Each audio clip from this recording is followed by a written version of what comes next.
참으로 하나님의 영광을 드러내게 하시고 또 썩고 또 부패한 세상 속에서 하나님 우리가 그 모든 세상 풍조에 휩쓸리지 않게 도와주시고 또 우리의 믿음을 지키며 또 우리의 신앙을 지켜나갈 수 있도록 인도하여 주시옵소서. 아버지 하나님께서 오늘도 강건케 하여 주시기를 원합니다. 주님께서 또한 병고로 인하여 또 하나님 또 병상에 있는 또 하나님 귀한 종들을 기억하여 주시고 이들 가운데 하나님의 치유와 또 회복의 역사들이 함께 할 수 있도록 인도해 주시옵소서. 오늘 이 시간도 주님의 귀한 말씀이 우리의 신비에 잘 새겨지게 하시고 하나님의 영광이 우리의 삶을 통해 나타날 수 있도록 인도하여 주시옵소서. 감사하고 예수님의 이름으로 기도하옵나이다. 아멘. 우리 하나님 말씀은 창세기 41장입니다.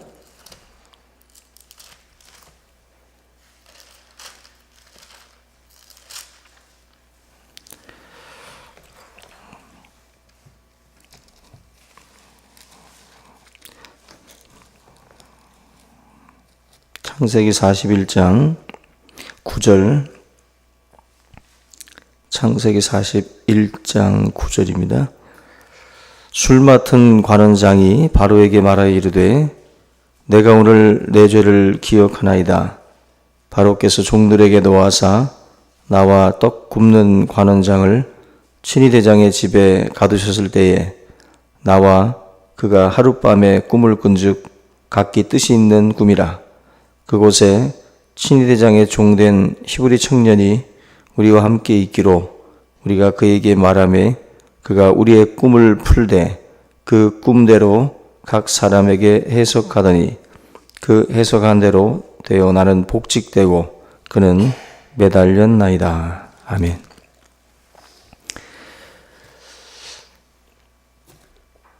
계속 할 수가 없게 됩니다. 마귀는 보통 낙심을 통해서 성도들에게 어떤 하던 그 사역들을 그만두도록 그렇게 유도할 때가 많은데 결국 마귀의 목적은 중단시키는 겁니다. 멈추게 하는 것인데 사실 능력이라고 하는 것은 낙심하지 않는 것, 계속해서 할 수 있는 그런 힘들, 실망하지 않고 계속해서 해 나갈 수 있는 그러한 것들이 바로 능력이라고 볼 수가 있습니다. 헛된 그런 그 기대, 어떤 그 사람들에게 주는 그런 헛된 기대도 사실은 사람들로 하여금 잠시 동안은 힘을 줄 수가 있습니다. 그래서 헛된 기대를 가지게 하고 뭔가를 이제 계속해서 할 수 있도록 힘을 주기도 하는데, 뭐 기대감이라고 하는 것이 뭐 흔히들 희망 고문이라고 해가지고 회사를 이직하려고 하는 사람에게 뭐 어떤 뭔가 이렇게 좀 먹을 수 있는 그런 먹잇감들을 이게 슬쩍 소개하면서 사람들에게 계속 있도록 유도하는 희망 고문들을 하죠. 조금만 더 일하면 뭘 주겠다. 조금만 지나면 무슨 자리를 주겠다. 해서 잠깐 그런 어떤 그런 그 먹잇감을 가지고 사람들을 그 기대감을 갖게 해서 일을 하도록 그렇게 또 유도하기도 하는데 결국 그 허상이 드러나게 되면 사람들은 결국 낙심을 하게 됩니다. 다시 우리가 이런 헛된 기대로 벗어나기 위해서 뭔가 이렇게 악순환이 계속 반복이 되게 되는데 우리가 특별히 기대감 중에 하나가 사람에 대한 기대인데 하나님 말씀에 대한 집중만 있을 때 우리가 흔들리지 않지 사람에 대한 기대감을 가지고 뭔가를 하다 보면 흔들리게 됩니다. 이 베드로 같은 경우도 밤새도록 그 그물을 깁고 또 그렇게 그물을 던져서 물고기를 얻으려고 했지만 얻은 것이 없다고 말씀을 합니다. 사실 인생이라는 게 밤이 맞도록 수고했을 때 어떤 무언가를 거둘 수만 있다면 그것만으로도 감사합니다. 수고의 떡을 먹는 것만으로도 사실 감사한 일입니다. 수고하고도 떡을 먹지 못하는 일들이 있기 때문에 수고의 떡을 먹는 것도 감사한 일인데 베드로 같은 경우에도 이 밤새 동안 그물을 던졌어도 얻지를 못했습니다. 사실 이러한 것이 비일비재한 게 사실 우리들의 인생인데, 베드로 같은 경우에 그런 어떻게 보면 좀 답답한 그런 그 시간들을 보내기도 했던 사람입니다. 사람이 일을 했을 때 결과가 없으면 낙심을 하게 돼요.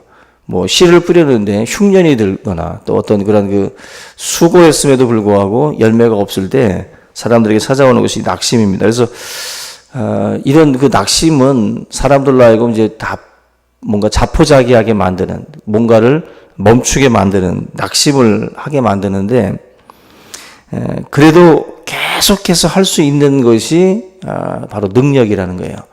뭔가를 포기하지 않고 끝까지 하는 것. 베드로가 얻은 것이 없지만 끝까지 할 수 있었던 것, 바로 말씀에 순종을 했을 때 가능한 일입니다. 낙심하지 않는 그 상황에서 나온 결과가 바로 그런 그 만선의 축복이었죠. 베드로도 만약에 그 사람이 한 번의 그 실패로 낙심하고 그냥 주저앉아 있었다면 더 큰 제자가 될 수 없었을 겁니다. 결국 베드로에게도 멈추지 않고 하나님의 말씀을 의지하고 한 번 더 던지던 그 어떤 그 행동이 그로 하여금 정말 주님의 제자가 되는 놀라운 또 그런 계기가 되기도 했습니다. 그 40대 일본의 지성으로 불려지는 그 사사키 아타루라고 하는 분이 있는데, 이분이 그 혁명서 같은 책을 썼어요. 잘라라, 기도하는 그 손을이라는 책인데, 여기 보면 이제 마틴 루터를 이제 소개를 하는데요. 교황이 막 자기의 권력을 휘두르던 그런 그 시대에 루터가 말씀에 사로잡히게 돼요. 말씀에 꽂히게 되는데, 그때 이제 말씀을 루터가 미친 듯이 읽으면서 자기 그 여백 노트에다가 자기에게 주시는 하나님의 영감들을 기록을 하게 됩니다. 말씀과 현실의 그런 그 차이들을 루터가 보면서 그걸 이제 메꾸는 그 일에 루터가 전정을 하게 되는데, 교황은 결국 루터를 죽이겠다고 아주 마음에 작정을 합니다. 그리고 보름스 국회를 열어서 마틴 루터를 정죄하기 위해서 그런 그 계략을 꾸미게 되는데요. 이때 루터가 했던 말이, 보름스 지붕의 기와장 모두가 나를 습격해도 나는 이 길을 간다. 말씀 외에 딴 길은 없다 하면서 루터가 그 절대 권력이었던 교황에게 맞서게 됩니다. 만약에 이 루터가 이렇게 견고하지 않았으면 아마 이 절대 권력 앞에서 흔들렸을 거예요.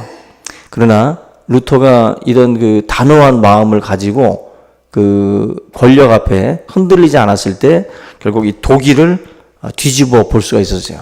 루터라고 하는 한 사람이 그 역사를 쓰기까지 그의 어떤 결연한 어떤 그 의지가 분명히 있었던 것을 보게 되는데, 이후에 그 40년 독일 모든 출판 책의 5분의 2가 루터에 관련된 책이었다라고 말씀을 합니다. 당시에 글을 알던 독일 사람들이 5%밖에 안 됐다고 그래요. 95%는 다 문맹자고 5%의 사람들만이 독일어를 읽을 수가 있었는데, 루터가 독일어 성경을 번역하고 난 이후에 문맹자가 많이 줄어요. 그러면서 97%의 사람들이 독일어를 하게 됩니다. 이건 정말 엄청난 수치죠. 5%밖에 안 됐던 수치가 97%로다가 늘어나게 돼요. 이 바로 한 사람 루터의 역사 때문에 그렇습니다. 결국 루터 이후부터 전 어떤 그 국민들이 독일어를 이제 97% 이상 하게 되면서 법이라든지 또 음악이라든지 뭐 이런 그 철학, 어떤 모든 세계의 중심지가 독일이 돼요. 이런 어떤 그 역사의 획을 긋는 그런 그 중요한 역할이 바로 루터라고 하는 그 사람의 어떤 그 역할입니다. 다른 나라 농민들 그 수준의 4배까지 향상이 됐다고 그래요. 이 독일 사람이 그만큼 어떤 그 문명에서 이제 벗어나면서부터 세계의 중심으로 우뚝 서게 됐다는 것입니다. 사실 루터가 이걸 의도한 것은 아니에요. 루터가 원래 종교개혁을 익힐 때 이런 것까지 의도한 건 아닌데 결과적으로는 이런 어떤 그 파생된 어떤 그 효과들이 엄청났다라는 겁니다. 이게 바로 루터가 하나님의 말씀을 의지하고 걸어갔던 결과예요. 결과. 그러니까 우리가 하나님의 말씀을 의지한다라고 하는 것은 우리가 생각하는 것과는 다르게 파생되는 효과들이 굉장히 많을 거라는 거죠. 우리가 예수님을 믿고 말씀을 의지하면 우리가 생각하는 식의 신앙의 그 틀만 바뀌는 게 아니라 우리 삶의 어떤 삶 전체가 다 바뀔 수 있다는 거예요. 그래서 사람에 대한 헛된 기대를 갖기보다는 흔들리지 않는 하나님의 말씀을 의지하고 우리가 걸어갈 때 오히려 그 결과가 더 크다. 그래서 말씀은 흔들리지 않는 견고함이에요. 그래서 우리가 더욱더 이 새벽에 주의 말씀을 붙들고 소망하고 의지하는 그런 시간이 되기를 바랍니다. 특별히 오늘 이 술 맡은 관원, 사실 이 41장 전에 40장 마지막 구절 23절 보면은 술 맡은 관원장이 요셉을 기억하지 못하고 그를 잊었다라고 그랬어요. 그러니까 이 23절 말씀에 보면은 잊어버린 거예요. 그 어찌 보면은 그 요셉에게 아주 그 좋은 어떤 인맥을 하나 만들었던 계기인데 감옥에서 꿈의 몽을 잘해가지고 이 술 맡은 관원이 복직됐을 때 아마 이 요셉의 입장에서는 그래도 뭐 좀 도와주지 않을까. 이 술 맡은 관원장이 나가서 자기를 변론을 해서 뭔가 꺼내주지 않을까 이렇게 기대를 했을 겁니다. 그런데 우리 일반적으로는 그렇게 기대를 하고 있을 법도 한데 이 술 맡은 관원이 기억을 하지 못합니다. 나가고 나서 요셉을 잊어버려요. 2년이라고 하는 시간이 훅 지나갑니다. 2년 정도 지났으면 이제는 이 사람이 자기를 아예 잊었구나. 헛된 기대를 했다라고 생각을 할 수도 있는 시간입니다. 근데 우리가 그 요셉은 이걸 보면 그 기대하지 않았다라는 느낌도 받아요. 이 사람이 만약에 이 술 맡은 관원장을 계속해서 의지하고 있었다면 아마 이러한 놀라운 기적들을 보지 못하고 실망 가운데에 어떻게 보면 그 삶이 흐트러졌을 수도 있습니다. 근데 요셉은 결국 사람을 기대하지 않고 하나님을 바라보고 소망하는 가운데에 결국 그가 복직이 되는, 그가 어떻게 보면 나올 수 있는 그런 기회를 얻게 되는데 사람은 그를 잊었지만 하나님은 그를 잊지 않았어요. 그래서 상황을 다시 한번 하나님이 술 맡은 관원장이 기억할 수 있도록 상황을 몰고 가요. 상황을 몰고 가서 결국 꿈을 꾸는 역사들을 다시 한번 만들어서 결국 요셉이라는 사람을 떠올리게 만듭니다. 사람은 잊어버렸지만 상황을 통해서 요셉을 기억하게 만드시는 거예요.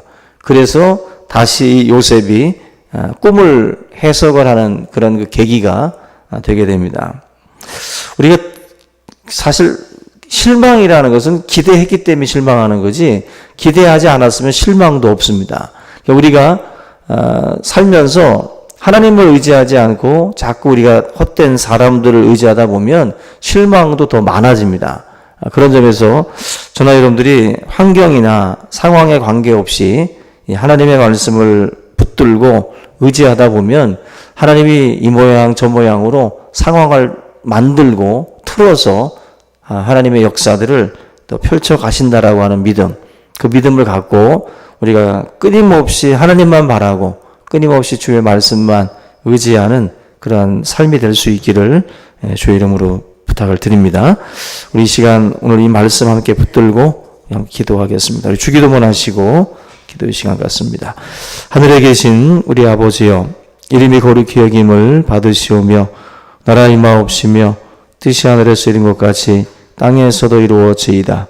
오늘날 우리에게 일용할 양식을 주옵시고 우리가 우리에게 죄 지은 자를 사하여 준 것 같이 우리의 죄를 사하여 주옵시고 우리를 시험에 들게 하지 마옵시고 다만 악에서 구하옵소서. 대개 나라와 권세와 영광의 아버지께 영원히 있사옵나이다. 아멘.